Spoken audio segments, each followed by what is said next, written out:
Okay, this is Jason Roggasch again. This is part 2 of the State of the Union 2015, or how the military is going to save the planet. Just to kind of go back to what we were saying at the end of what I was saying at the end of part 1, kind of talking about this worldwide terrorism thing that is has been pervasive since 2001, and of course is the Project for a New American Century document that we're all familiar with, and a lot of other stuff. We all know that the never-ending war will be the war on terrorism. It used to be, at first it was the savages, the Indians, and then it went to the communists, and now it's the terrorists. And that's a global, worldwide fight forever. Fucking depressing, right? It's like 1984, the book, though, isn't it? Just like it, huh? Funny how that works. What I found most disturbing about it is that unilateral thing about being able to go into any country you want to at any time and killing, taking over the country or killing a terrorist, usurping the sovereignty of a nation because the American military wants to. That's unbelievable. That is absolutely unfucking fathomable. I also found it funny that the president is now calling ISIS ISIL. ISIL instead of ISIS. I think that is obviously why he did that, because this is a military-industrial Central Intelligence Agency creature that exists in the Middle East, and its entire goal is to conflate terrorism with any opponent to the American hegemony of that part of the world.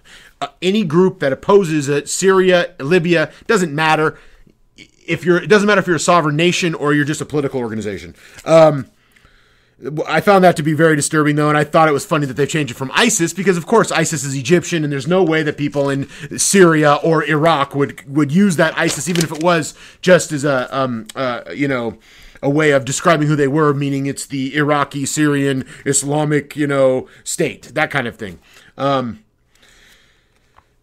The forever war, of course, we all know about, which is the war on terror that will never end.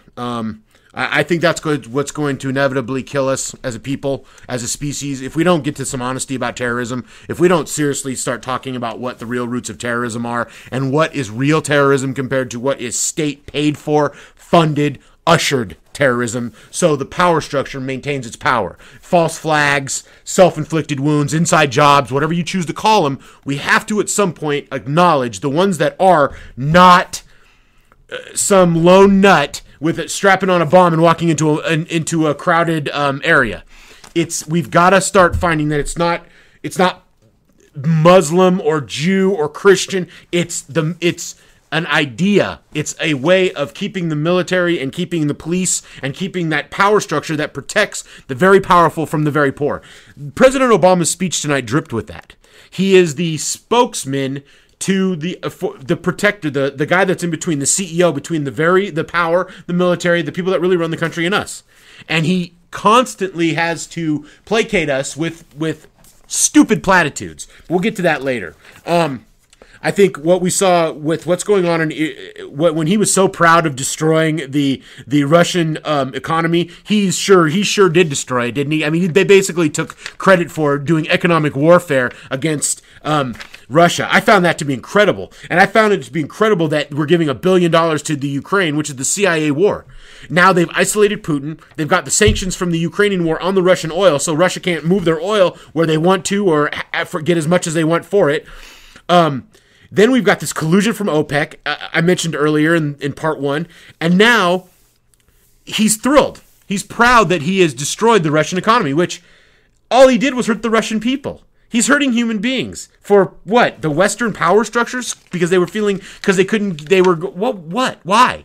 Because they've driven oil down to less than $40 a barrel, and it's up today, and it'll go up to 50 and 60, but they're talking about 4 years of this. They're talking about 4 years of economic strife with low oil prices, and it benefits us in this country because we're, like I said, our oil companies are not owned by the government in large measure. So I mean that we're not losing funding. We'll lose tax dollars, of course, but we don't lose it's not the kind of economic impact that it is in Russia. It's devastating the Russian economy. That and the Ukraine sanctions after the CIA went into Ukraine and used people like Peter Omidar from eBay, which is one of the companies that the president is so proud of in our new economy. And I found it funny again, the Cuba. He's, woohoo, we get to go to Cuba. Great. Great. Fucking Cuba. Who the fuck cares about Cuba? I mean, that's business so clearly for business. That's so clearly to open up that market, to open up the people of Cuba to be capitalized on, like they were, like Castro was supposedly fighting 60 years ago. Isn't it funny how time flies? It's funny, and then he was very proud of the Pope, mentioning the Pope. He had pictures of him and the Pope. Who the fuck cares about the Pope? I saw that the Pope Francis is coming to a bunch of cities in America. Who the fuck cares? Who the fuck cares that you're coming to America? Number one, you should be destroyed. The Pope should be taken out of that little box he rides in. By the way, I always found that Dennis Miller joke about the Pope riding in the Pope-mobile. That's faith in action, right? If the Pope is afraid to die, what the fuck chance do the rest of us have? But anyway, I always thought that was a very funny Dennis Miller joke. But anyway, I think it's funny that he of course he had to mention Iran and keeping Iran non-nuclear and protecting our very good ally Israel and doing that whole dance that we all know exists. Talking about I will do everything I can. Plus, I will not keep anything off the table to keep Iran from being nuclear. That is another rattling of the saber to Iran. Another war in Iran, war in Iran, war in Iran, war in Iran. And you know what's funny is the right wing in this country did that since Bush was president. They would always talk every year about a war in Iran since 2007, 2006, 8, 9, 10, 11, 12, 13, 14. Now President of the United States is coming out and saying, hey, those sanctions, we're going to keep those sanctions up in Iran, and we're going to keep punishing the Iranian people because we don't want them to be nuclear because that would give them it's all complete horseshit, and it's really what it's doing is hurting the Iranian people. To protect American business interests to protect the Strait of Hormuz. It's fucking ridiculous. The internet, he's talking about having the internet. That's a feel good clap. Let's get faster internet so our businesses can do better. And our entrepreneurs so they can, like I said, order those shirts quicker from China. And they can get on YouTube and listen to me talk about nothing quicker. Wait a minute. But anyway, then I love to mention West Africa about the Ebola and how we need more vaccines to stop worldwide poverty. He said the words. Did anyone else pick that up? That Barack Obama said that we need vaccines to stop worldwide poverty.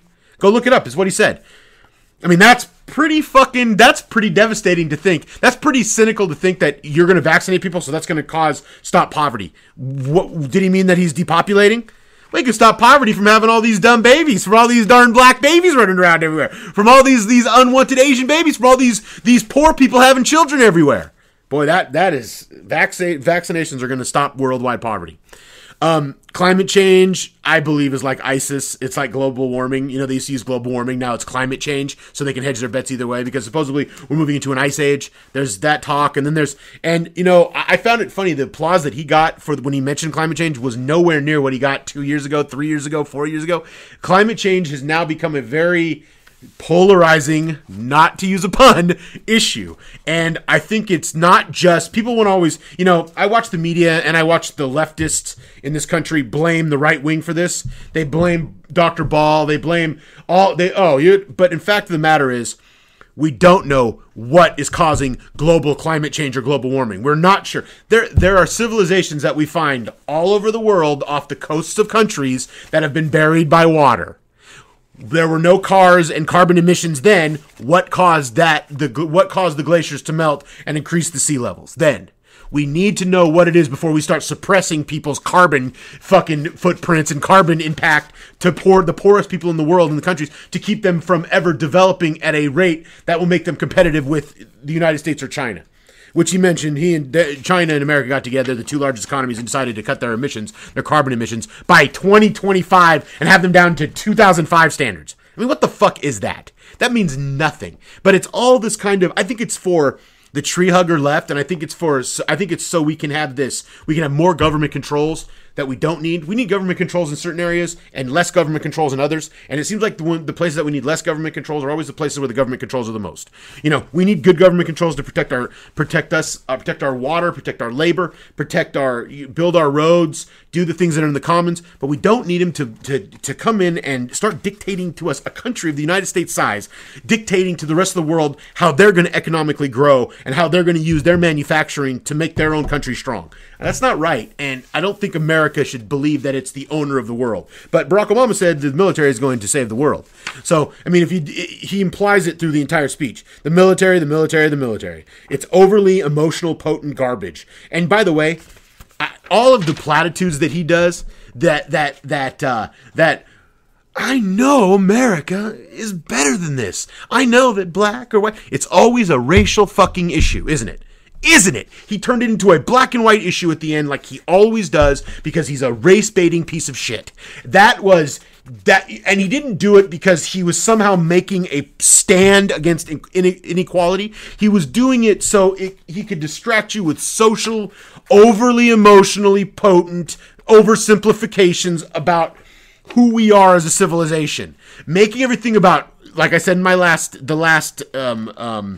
the part one of this, the government telling you not to beat your wife. I mean, that is the most ridiculous goddamn thing I have ever heard. Of course you shouldn't beat your wife, that's not what I'm saying.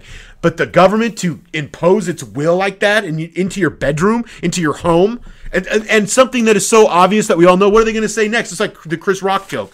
You know, when people say, oh, I take care of my kids, and Chris Rock say, what do you want, a fucking cookie? Well, that should be the way we treat spousal abuse or wife being beaten. I don't beat my wife. Well, what are you good? That's what you should do. That's the default position. It's an abnormal position to beat your wife. But not with the President of the United States in a commercial with Eli Manning and the NFL. It's just bizarre. It's just fucking bizarre. They want to control your life in social ways, but in the ways that they really have impact economically, they really are just going to stand pat and let everything just kind of let the free markets work it all out. He mentions minority and cops. I thought that was cynical too. When he mentions it's not right that folks, and when he uses the word folks, everybody, when Barack Obama uses the word folks, do you think Barack Obama ever said the word folks before 2004? Before what was it, 2004, 2008? No, it was 2004 when he gave his speech at the Democratic National Convention. Do you think he'd ever used the word folks before then? But he uses folks. Folks want to take care of their kids. Folks want to go to college. Folks want to do this. He's a scumbag, charlatan, actor, spokesman. He's Harry Mannix. Remember the guy that said that he trained Obama to be from the south side of Chicago? That's what he is. He's a puppet of puppets. And it's listening to him talk and never say anything. It's frustrating and it's hard for me to listen to.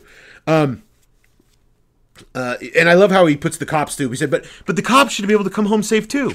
Never addressing that the cops have been, racially profiling for the last 40, 50, 60 years. Never mind the inequalities to his own race of people. Never mind any of that. He just mentions, well, we got to make sure people get home safe. He didn't say black, did he? And then we got to make sure the cops get home safe, but he did mention cops. You see what's important. You see the priorities. His priorities are the power structure that he represents.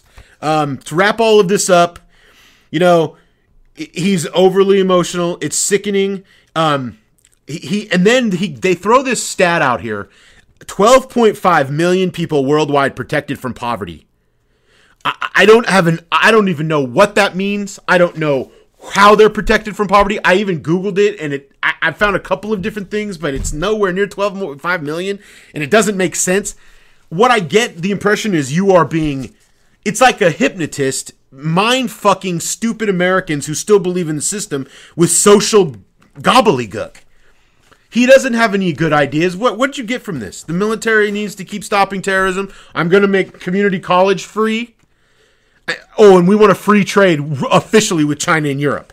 I mean, this was an agenda that is the same agenda as it was 20 or 30 fucking years ago. It doesn't change. It proves that the CEO concept, that Barack Obama isn't a liberal. He's not anything. He is a military industrial puppet. He is a corporate entity. Talking about people being poor while he makes, $750,000 a year? Why don't you just give them some money? Instead of we go through all this rigmarole of making people earn it. We don't make anybody else earn it, but we're going to make the poorest people in our society earn it. Oh, but only if those, and comes the word again, folks, earn it. They got to work for it. To me, that is just so goddamn ridiculous. How work for it? You don't give them any detail. You don't tell them what we're going to do. You don't give them any social programs, and you don't invest any real capital in any social works programs. So what you're basically doing is just placating and lying, doing exactly what presidents normally do, and protecting the rich and fucking over the rest of us as per usual. Thank you for listening. This 2015 waste of my time that is the State of the Union address. Thank you for listening and have a great evening. And I'm sorry if you had to listen to that speech too.